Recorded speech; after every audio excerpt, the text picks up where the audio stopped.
ആദിത്യൻ തലയാട്ടി. ആ പണം ഇപ്പോൾ വേണ്ട എന്ന് താൻ വീണ്ടും വീണ്ടും പറഞ്ഞാൽ അവർക്ക് സംശയം തോന്നുമെന്ന് അവനറിയാമായിരുന്നു.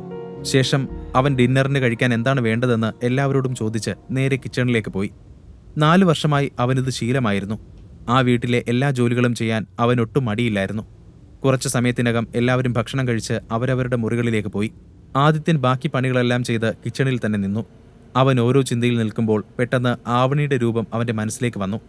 ഇന്നാദ്യമായി അവളുടെ കണ്ണിൽ അവനോടുള്ള ബഹുമാനം അവൻ കണ്ടു. ആ ബഹുമാനം മെല്ലെ അവനോടുള്ള ഒരു ഇഷ്ടത്തിലേക്ക് മാറുമെന്ന് അവൻ പ്രതീക്ഷിച്ചു. അതിനെപ്പറ്റി ആലോചിച്ചപ്പോൾ അവന്റെ ചുണ്ടിൽ അറിയാതെ ഒരു ചിരി വിരിഞ്ഞു. അതിനിടയിൽ അവന്റെ പോക്കറ്റിൽ കിടന്ന ഫോൺ റിങ് ചെയ്തു. അവനതെടുത്ത് നോക്കിയപ്പോൾ ഷാനവാസ് ആയിരുന്നു. ആദിത്യൻ കോൾ അറ്റൻഡ് ചെയ്തു. ഉടനെ അപ്പുറത്ത് നിന്നും സംസാരം കേട്ടു. Hello sir, sorry for disturbing you. അപ്പോയിൻമെന്റ് എഗ്രിമെന്റിൽ സാറിന്റെ ഒരു സൈൻ വേണമായിരുന്നു. സാർ നാളെ എപ്പോഴാണ് ഫ്രീ ആവുക? ആദിത്യൻ ചുറ്റും നോക്കിക്കൊണ്ട് പറഞ്ഞു. ഞാൻ നാളെ ഓഫീസിലേക്ക് എത്തിക്കോളാം. Okay sir, good night. ശേഷം ആദിത്യൻ ഫോൺ കോൾ കട്ട് ചെയ്തു. എന്നിട്ട് മുറിയിലേക്ക് പോകാൻ വേണ്ടി തിരിഞ്ഞപ്പോൾ ആവണി അവനെയും നോക്കി അവിടെ നിൽക്കുന്നത് കണ്ടു. അവൾ സംശയത്തോടെ അവനെ നോക്കി. നീ ഈ സമയത്ത് ആരോടാണ് ഫോണിൽ സംസാരിക്കുന്നത്? പതിവില്ലാത്തൊരു പരിപാടി. ആദിത്യൻ പെട്ടെന്ന് തന്നെ മറുപടി പറഞ്ഞു. അതൊന്നുമില്ല ആവണി. ഇപ്പോൾ കുറച്ച് ദിവസമായി ഏത് നേരവും ക്രെഡിറ്റ് കാർഡ് കമ്പനികളുടെ കോൾ വരുന്നുണ്ട്. ഇവന്മാർക്കിത് നേരവും കാലവും ഒന്നുമില്ല. അത് കേട്ടതും ആവണി ഒന്നും മൂളി. പിന്നെ ഒന്നും മിണ്ടാതെ അവളുടെ മുറിയിലേക്ക് ഉറങ്ങാൻ വേണ്ടി പോയി. അവൾ പോയതും ആദിത്യൻ ഒരു ദീർഘനിശ്വാസം എടുത്തു. എന്നിട്ട് നെറ്റിയിലെ വിയർപ്പ് തുടച്ചു കളഞ്ഞു. പിന്നെ വേഗം തന്നെ അവന്റെ മുറിയിലേക്ക് പോയി. പിറ്റേ ദിവസം രാവിലെ ആദിത്യൻ വീട്ടിലെ കാര്യങ്ങളെല്ലാം തീർത്ത് മീറ്റിയോറിന്റെ ഓഫീസിലേക്ക് പോയി. മാർക്കറ്റിൽ സാധനം വാങ്ങാൻ പോവുകയാണെന്നാണ് ആവണിയോട് പറഞ്ഞത്. അപ്പോൾ പിന്നെ വേഗം തന്നെ വീട്ടിലേക്ക് തിരിച്ചു വരേണ്ടി വരും. എങ്കിലും അവന് ഇവിടെ വേറെ ഫ്രണ്ട്സ് ഒന്നുമില്ല എന്ന് ആവണിക്ക് അറിയാവുന്നതുകൊണ്ട് വേറെ കള്ളമൊന്നും പറയാൻ പറ്റില്ല. ആദിത്യൻ ഓഫീസിലേക്ക് എത്തുന്നതിന് കുറച്ചു മുൻപായി ഷാനവാസിന്റെ കോൾ വീണ്ടും വന്നു. Good morning sir. ഞാൻ ഓഫീസിലെ എല്ലാ സീനിയർ എക്സിക്യൂട്ടീവ്സിനോടും വിവരം അറിയിച്ചിട്ടുണ്ട്. അവരെല്ലാം മീറ്റിംഗിന് തയ്യാറായി ഇവിടെ എത്തിയിട്ടുണ്ട് സർ. സാർ എപ്പോഴാണ് വരിക? എല്ലാവരും സാറിനെ കാണാൻ വേണ്ടി ആകാംക്ഷയിലാണ്. എന്നാൽ ആദിത്യൻ ഉടനെ തന്നെ മറുപടി പറഞ്ഞു. മിസ്റ്റർ ഷാനവാസ്, ഒരു മീറ്റിംഗ് ഷെഡ്യൂൾ ചെയ്യുന്നതിന് മുമ്പ് നിങ്ങൾ എന്തുകൊണ്ടാണ് എന്നോട് ചോദിക്കാതിരുന്നത്? എന്റെ റിയൽ ഐഡന്റിറ്റി ഇപ്പോൾ ആരും അറിയുന്നത് എനിക്ക് ഇഷ്ടമല്ല. So please cancel the meeting. Shanavas അത് കേട്ട് ആകെ പേടിച്ചു. സോറി സർ, ഞാൻ ഇപ്പോൾ തന്നെ മീറ്റിംഗ് ക്യാൻസൽ ചെയ്തോളാം. സാറിനെ പറ്റി ആരും ഒന്നും അറിയില്ല. ഓക്കെ, എനിക്ക് നിങ്ങളോട് മാത്രമായി കുറച്ച് കാര്യങ്ങൾ സംസാരിക്കാനുണ്ട്. അത് കഴിഞ്ഞ് ഞാൻ വേഗം തന്നെ പോകും. അതും പറഞ്ഞ് ആദിത്യൻ കോൾ കട്ട് ചെയ്തു. കുറച്ചു സമയത്തിനകം അവൻ ഓഫീസിലെത്തി. തിരക്കിട്ട് ഓഫീസിനകത്തേക്ക് നടക്കുന്നതിനിടയിലാണ് മുമ്പിൽ നിൽക്കുന്ന ഒരു കപ്പിളിനെ ആദിത്യൻ ശ്രദ്ധിച്ചത്. ആ പയ്യൻ ഒരു ബ്ലാക്ക് സ്യൂട്ടാണ് ധരിച്ചിരിക്കുന്നത്. പെൺകുട്ടിയാണെങ്കിലും വളരെ വില കൂടിയ വസ്ത്രമാണ് ഇട്ടിരിക്കുന്നത്. അവരെ കണ്ടാൽ തന്നെ വളരെ സമ്പന്ന കുടുംബങ്ങളിൽ നിന്ന് വന്നതുപോലെ ഉണ്ടായിരുന്നു. അതാരാണെന്ന് മനസ്സിലായെങ്കിലും ആദിത്യൻ അവരെ ശ്രദ്ധിക്കാത്തതുപോലെ മുന്നോട്ട് നടന്നു. എന്നാൽ ആ പെൺകുട്ടി അവനെ വിടാൻ തയ്യാറായിരുന്നില്ല. അവൾ പരിഹാസത്തോടെ അവനോട് പറഞ്ഞു. ഓ, അളിയൻ ഇവിടെയോ? വഴിതെറ്റിയെങ്ങാനും വന്നതാണോ? നിന്നെപ്പോലുള്ളവർക്കുള്ളതല്ലല്ലോ ഈ കമ്പനി. ആദിത്യന്റെ മുമ്പിൽ നിൽക്കുന്ന ആ പെൺകുട്ടി ആവണിയുടെ കസിൻ വേദികയായിരുന്നു. വേദികയ്ക്ക് ചെറുപ്പം മുതൽ തന്നെ ആവണിയെ ഒട്ടും ഇഷ്ടമല്ല. അതിനൊരുപാട് കാരണങ്ങളുണ്ടായിരുന്നു. ആവണി വളരെ ബുദ്ധിമതിയായ സുന്ദരിയായ പെൺകുട്ടിയാണ്.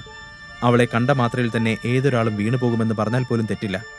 അതുകൊണ്ടാണ് വേദിക അവളെ വെറുക്കുന്നത്. എന്നാൽ ആവണി ആദിത്യനെ പോലെ ഒരാളെ വിവാഹം കഴിച്ചപ്പോൾ വേദികയ്ക്ക് വളരെ സന്തോഷം തോന്നി. വേദിക വിവാഹം കഴിക്കാൻ പോകുന്നത് നഗരത്തിലെ സമ്പന്നരിൽ ഒരാളായ രാഘവൻ കൈമളിന്റെ മകൻ സിദ്ധാർത്ഥിനെയാണ്. രാഘവൻ കൈമളിന് മീറ്റിയോർ ഗ്രൂപ്പുമായി നല്ല ബന്ധമുണ്ട്. അയാളുടെ പേരും പെരുമയും കണ്ടിട്ട് തന്നെയാണ് ഗായത്രി ദേവി തന്റെ ചെറുമകളെ രാഘവന്റെ മകനുമായി വിവാഹമുറപ്പിച്ചത്. സിദ്ധാർത്ഥുമായുള്ള വിവാഹം തീരുമാനിച്ചതു മുതൽ വേദിക ആദിത്യനെയും ആവണിയെയും കളിയാക്കാൻ കിട്ടുന്ന ഒരവസരവും പാഴാക്കാറില്ല. എന്നാൽ ആദിത്യൻ അതൊന്നും ശ്രദ്ധിക്കാതെ എല്ലാം കേട്ടു നിൽക്കാറാണ് പതിവ്. ഇന്നും അവനൊന്നും മിണ്ടിയില്ല. വേദിക തുടർന്നു. എന്തായാലും അത് വിട്ടേക്ക്. അതൊന്നും എന്നെ ബാധിക്കുന്ന കാര്യമല്ലല്ലോ. നിന്നെപ്പോലെയുള്ള ഒരാൾക്ക് ഞങ്ങളുടെ മുമ്പിൽ നിൽക്കാൻ പോലുമുള്ള സ്റ്റാറ്റസ് ഇല്ല. ഞങ്ങൾ ശേഖർ അങ്കിളിന് ഞങ്ങളുടെ വെഡിങ് ഇൻവിറ്റേഷൻ കൊടുക്കാൻ വന്നതാ. നിനക്കും വേണമെങ്കിൽ കല്യാണത്തിന് വരാം. ഞാൻ നിനക്കൊരു വെയിറ്റർ സ്ഥാനം റിസർവ് ചെയ്തിടാം. ഇതെല്ലാം കേട്ടിട്ടും ഒരു കുലുക്കവുമില്ലാതെ ആദിത്യൻ ആത്മവിശ്വാസത്തോടെ അവിടെ തന്നെ നിന്നു പറഞ്ഞു. എന്നെപ്പറ്റി ചിന്തിച്ചതിന് താങ്ക്സ്. പക്ഷെ എനിക്ക് നിങ്ങളുടെ വിവാഹത്തിൽ പങ്കെടുക്കണമെന്ന് ഒരാഗ്രഹവും ഇല്ല. ആ പറഞ്ഞത് കേട്ട് സിദ്ധാർത്ഥ് അവനെ അടിമുടി ഒന്ന് നോക്കി. ആദിത്യന്റെ സിമ്പിൾ ഡ്രസ്സിംഗ് സ്റ്റൈൽ കണ്ട് സിദ്ധാർത്ഥ് സ്വയം ചിരിച്ചു.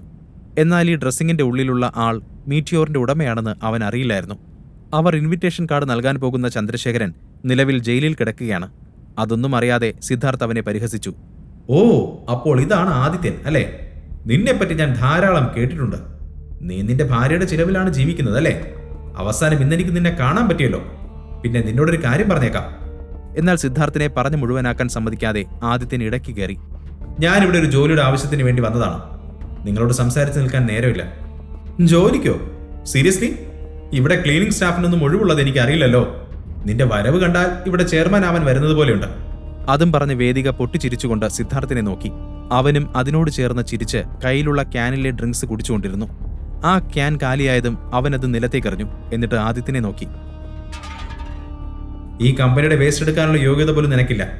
വേണമെങ്കിൽ ആ തെരുവിലെ ക്ലീനിങ് ജോലി ചെയ്തോ. ഇനി പണത്തിന് അത്രയും ആവശ്യമാണെങ്കിൽ ദാ ഇത് വെച്ചോ. അതും പറഞ്ഞ് സിദ്ധാർത്ഥ് ആദിത്യന്റെ പോക്കറ്റിലേക്ക് ഒരു 500-ന്റെ നോട്ട് വെച്ചു. അപ്പോൾ ആദിത്യന്റെ മുഖത്ത് ഒരു ചിരി തെളിഞ്ഞു. ഈ 500 രൂപ നോട്ട് കൊണ്ട് ആർക്കാണ് ഉപയോഗമെന്ന് കാലം തെളിയിക്കും. യാതൊരു ഭാവഭേദവും ഇല്ലാതെയുള്ള ആദിത്യന്റെ മറുപടി കേട്ട് സിദ്ധാർത്ഥിന് ദേഷ്യം വന്നു. നീ എന്താണ് ഈ പറഞ്ഞത്? എന്റെ മുമ്പിൽ നിന്ന് എന്തും പറയാമെന്നാണോ? എന്നാൽ ആദിത്യനും വിട്ടുകൊടുക്കാൻ തയ്യാറായിരുന്നില്ല. കൂടുതൽ എന്തെങ്കിലും സംസാരിക്കുന്നതിന് മുമ്പ് നന്നായി ആലോചിക്കണം. അല്ലെങ്കിൽ പിന്നെ നീ സങ്കല്പിക്കുന്നതിനും അപ്പുറമായിരിക്കും എന്റെ പ്രതികരണം. അപ്പോഴേക്കും സിദ്ധാർത്ഥ് ഒരു ആക്രമണത്തിന് തയ്യാറായി നിന്നിരുന്നു. അവൻ ആദിത്യന്റെ നേർക്ക് ചെന്നു. എന്താടാ നീ എന്നെ ചെയ്യാ? വാടാ നമുക്ക് നോക്കാം. രംഗം വഷളാകുന്നത് കണ്ട വേദിക സിദ്ധാർത്ഥിനെ തടഞ്ഞുകൊണ്ട് പറഞ്ഞു.